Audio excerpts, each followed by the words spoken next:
कि रतिया पहिला का हो पहिला मिलना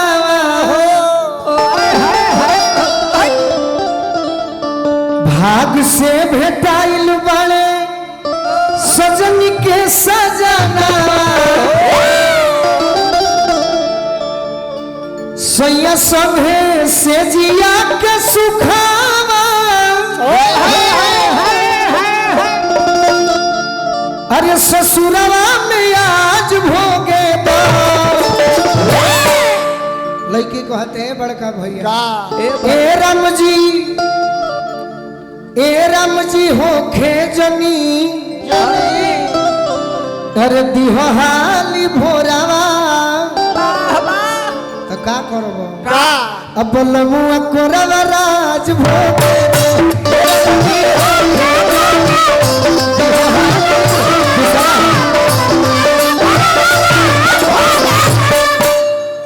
रतिया पहिला मिलना रतिया पहिला अपना दीवाना के तरफ से ले लो सही बात लो हमारे गीत के दीवाना रही थे तो हमारे के ना दीते सही बात हर दीवाने बड़े से तारे के दिले तो हर कला के दीवाना सही बात बा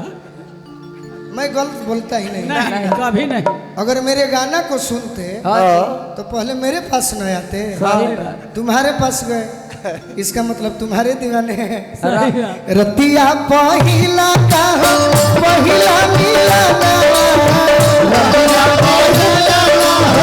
पहिला मिलना भाग से भेटाई बड़े सजन के सजना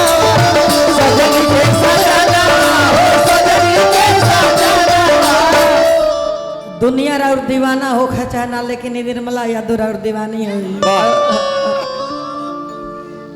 जोरी धन है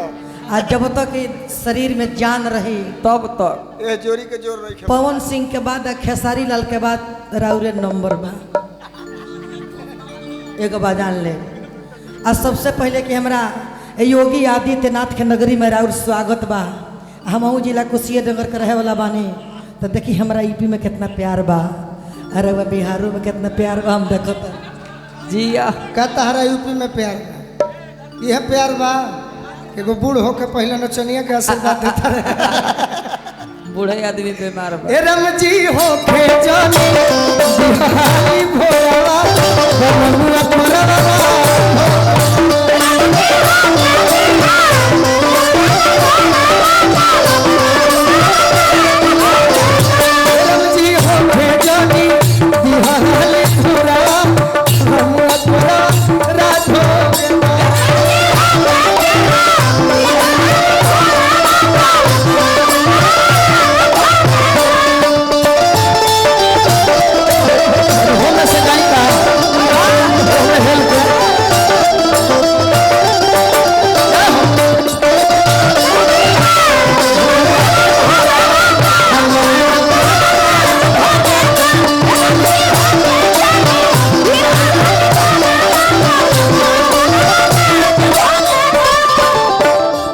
कहते हैं प्रभु जी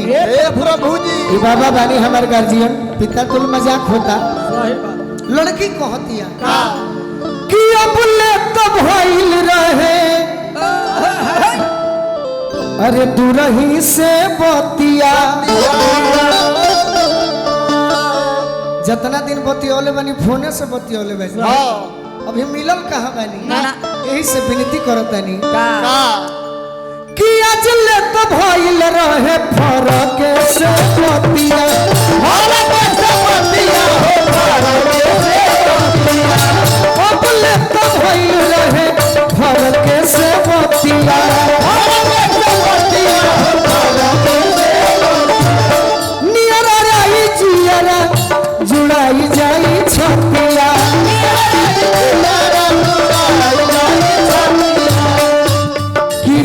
रस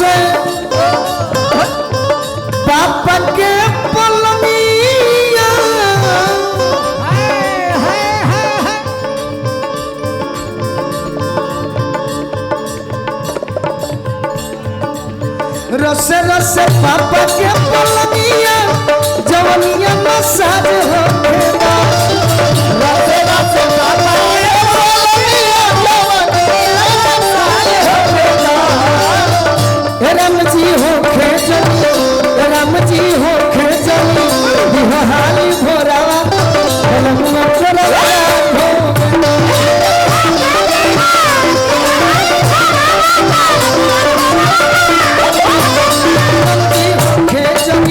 बिहारी भोरावा बलमुआ कोरावा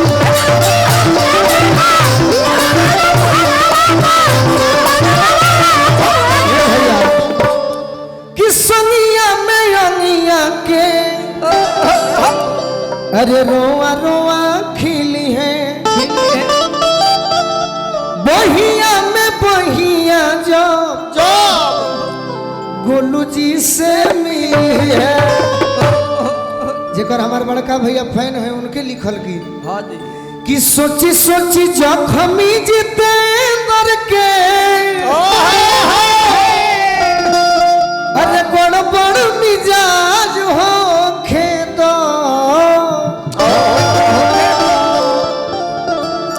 ए राम जी हो खेजनी